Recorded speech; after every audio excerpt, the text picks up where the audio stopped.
네, 총선을 앞두고 정치권 인재 영입전이 뜨겁습니다. 이자스민 전 새누리당 의원의 정의당 이적 소식에 이어서 이병록 예벽 해군준장도 정의당에 입당했는데요. 정의당은 이 소식을 전하면서 한국당이 영입하려던 박찬주 대장과는 다르다 이렇게 강조하기도 했습니다. 자세한 이야기 이분과 나눠보겠습니다. 정의당 수석대변인 맡고 있는 김종대 의원 연결하겠습니다. 의원님 안녕하세요. 네, 안녕하세요. 예, 영화 완득이 엄마로 유명한 이자스민 전 새누리당 의원 19대 때 새누리당 비례대표로 영입되면서 화제를 모았는데 이번에 정의당에 입당하면서 주말 내내 또 화제를 모았습니다. 일단 이 아이디어를 누가 내셨습니까?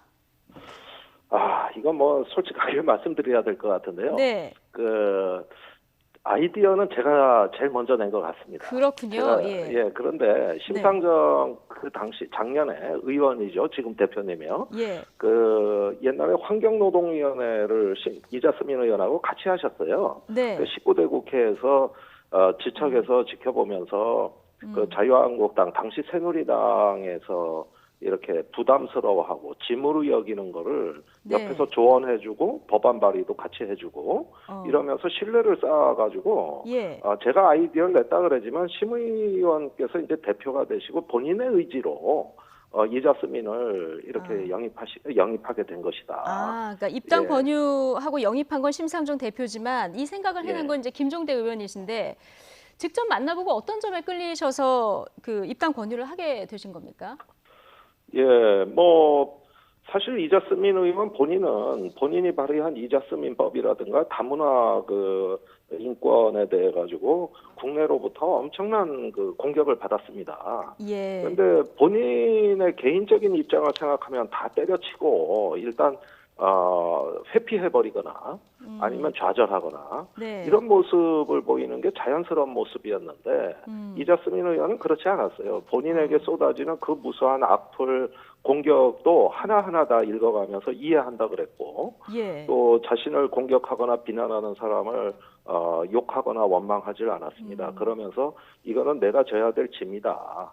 이주 여성들을 위해서는 내가 이 십자가를 져야 된다. 예. 그리고 무너지는 모습을 보여주면 본인에게 희망을 갖고 있는 사람들이 좌절한다. 네. 이렇게 하면서 끊임없이 낙천적인 에너지를 잃지 않았고 그것이 그렇군요. 저한테는 굉장히 감명 깊었습니다. 우리 네. 같으면 쉽게 좌절하고 쉽게 포기하는데 그런 모습을 보면서 완전히 새로운 에너지를 저는 느꼈다고. 그렇군요. 이런 꿋꿋한 모습에 감동을 받아서 이렇게 추천을 하게 되셨다 이런 말씀이신데요. 그러다 그렇습니다. 보니까 여야공이 좀 아쉬운 목소리가 나오는 것 같습니다. 한국당 장제원 의원은 소중한 인재를 일회성으로 소비한 것은 아닌지 당의 반성 기회로 삼아야 된다 이런 얘기를 했고요. 민주당 금태섭 의원은 또 민주당이 이런 생각 먼저 못해서 안타깝다 이런 글을 남겼습니다. 그만큼 이 자스민이라는 인물이 가지는 상징성이 좀 크다고 볼 수 있겠죠? 필리핀 출신 아닙니까? 예. 그래서 최초로 이제 국회의원이 됐는데 제가 말씀드리고 싶은 거는 엄연한 우리 국민입니다. 이게 지금까지 어떤 이주자들, 이민자들 또 외국인에 대해서 우리가 다원화된 이제 다양성의 사회로 가는 가운데서 네. 우리가 갖춰야 될 톨레랑스, 즉 포용 국가로서의 어떤 품격이 있는 거거든요. 그런데 단순히 외국인 출신이라는 이유로 엄연한 우리 국민에 대해서 우리가 너무 배타적이고 또 차별적인 어떤 행태를 보이지 않았는가 반성하면서요. 네. 이런 분들한테 우리가 성심껏 존중하고 배려하는 모습을 보일 때 대한민국은 포용 국가가 된다. 예. 그런 점에서 이제 소수자와 약자들에게도 이렇게 연단을 드리고 마이크를 드리는 거는 정의당이 반드시 해야 될 소명이자 사명이라고 생각합니다. 예. 네. 그러니까 지금 앞서 얘기하셨지만 의정 활동하면서도 많이 상처를 받았다 이 얘기도 하셨는데 거기에 꿋꿋한 모습을 보였다는 점을 주목했다고 하시지 않았습니까? 네. 그래서 이제는 그 인물의 상징성을 넘어서 이렇게 정의당이 입당을 한 만큼 어떤 당 내에서 실질적인 역할을 할 수 있는 그런 당이 이런 역할을 할 수 있도록 지원해주는 역할도 좀 소홀히 하면 안 될 것 같다 이런 생각이 드는데 어느 네. 정도 역할까지 맡기실 생각이시고요? 어떤 생각을 갖고 계십니까?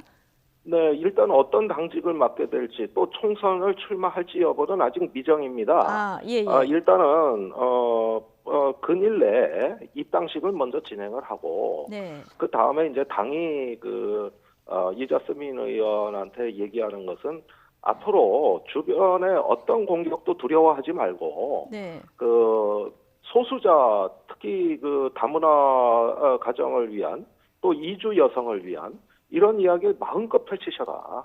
네. 그러면 당은 온 힘을 다해서 돕겠다. 예.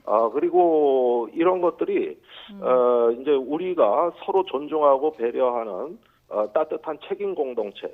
말하자면 이 국가가 하나의 유기체로서 인간 공동체로 가는 상징이 바로 이자스민 의원이기 때문에 예. 정의당은 온 힘을 다해서 돕겠다. 알겠습니다. 다시는 예전같이 공격받아서 허물어지는 이렇게 예. 지는 싸움 하지 않겠다. 알겠습니다. 이제는 같이 함께하겠다는 예, 것이죠. 역할에 대해서는 앞으로 좀 더 고민을 해주신다는 얘기고요. 이자스민 전 의원 포함해서 그 19대 때 새누리당 공천, 뭐 탈북자 출신도 있었고 굉장히 신선하다 이런 평가가 사실 있었는데요. 네. 이번 한국당 지금 인재 영입 과정에서는 좀 공천 관련해서 잡음이 좀 들리는 것 같습니다. 논란이 된 박찬주 전 대장 오늘 아침에 기자회견을 했는데 혹시 들으셨습니까? 예, 거기서 나온 발언을 다 전해 들었는데요. 네. 그 뭐 임태훈 군 인권센터 소장은 삼청교육대로 보내서 교육 좀 시켜야 되겠다. 네, 그런 얘기도 거의 있었고요. 이건 막말도 있었고 또 뭐 공관병이 농사를 짓게 한 것에 대해서 이야기하면서 그러면 뭐 감은 공관병이 따야지 누가 따느냐. 그다음에 계엄의 문건에 대해서도 네. 군이 뭐 유사시 대비해서 당연히 대비 계획 세운 거 아니냐는 이런 어떤 맥락의 말씀을 하셨고 이렇게 봤을 때 총체적으로 이분은 여의도 근처에 오시면 안 될 뿐이다. 여의도 근처에 오면 안 된다. 예, 이건 국민을 정말 슬프게 하는 일이라고 생각하고요. 예, 그런데 황교안 대표는 지금 1차에서 배제했지만 이분 굉장히 귀한 분이다 이런 얘기를 했고요. 그리고 이 분야에서 이만큼 전문가는 없다 이런 이유를 계속 들고 있거든요. 2차 공천에 들어갈 수도 있을 가능성도 배제할 수 없을 것 같은데요. 그러면 뭐 우리는 오늘 이병록 그 해군제독을 입당식을 한 이유가 바로 그 점에서 다르다는 모습을 보여주기 위해서 한 것인데요. 네. 그러면 저도 뭐 군사 전문가고 안보 전문가로서 정면으로 맞설 수밖에 없습니다. 이거는 자유한국당의 문제가 아니고 예. 우리 국민들에 대한 도전이거든요. 네. 그래서 그런 면에서는 저희는 온 힘을 다해서 그런 가짜 안보가 아니고 진짜 안보, 성공하는 안보를 해야지 왜 실패한 안보, 이데올로기 네. 특권층의 안보를 하느냐 이렇게 맞설 수밖에 없는 상황. 예, 알겠습니다.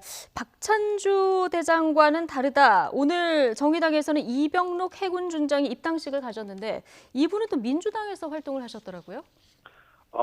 지난 대선 때도 문재인 후보를 도왔고 또 국방위원회 당내 국방위원회 부위원장까지 맡으신 분인데 2년 네. 전에 당적이 정리됐습니다. 아, 그렇군요. 예, 그래서 진즉 민주당을 나와가지고 순수한 시민단체, 본인 말로는 관군이 아니라 의병으로서 일해왔다고 하셨거든요. 예. 그래서 시민단체와 그 통일운동, 평화운동에 항상 중심에 계셨던 분이기 때문에 이제는 당색을 따질 만한 어떤 상황은 지나갔다. 민주당의 유통기한은 끝났다.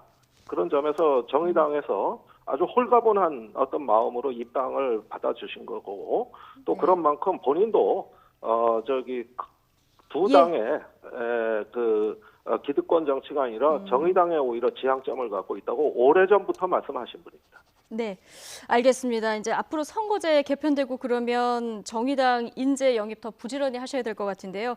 어떤 기준으로 어디에 방점을 찍어서 이 영입을 하실지 좀 저희가 주목해서 보도록 하겠습니다. 정의당 수석 대변인 맡고 있는 김종대 의원과 함께했습니다. 오늘 고맙습니다. 네, 감사합니다.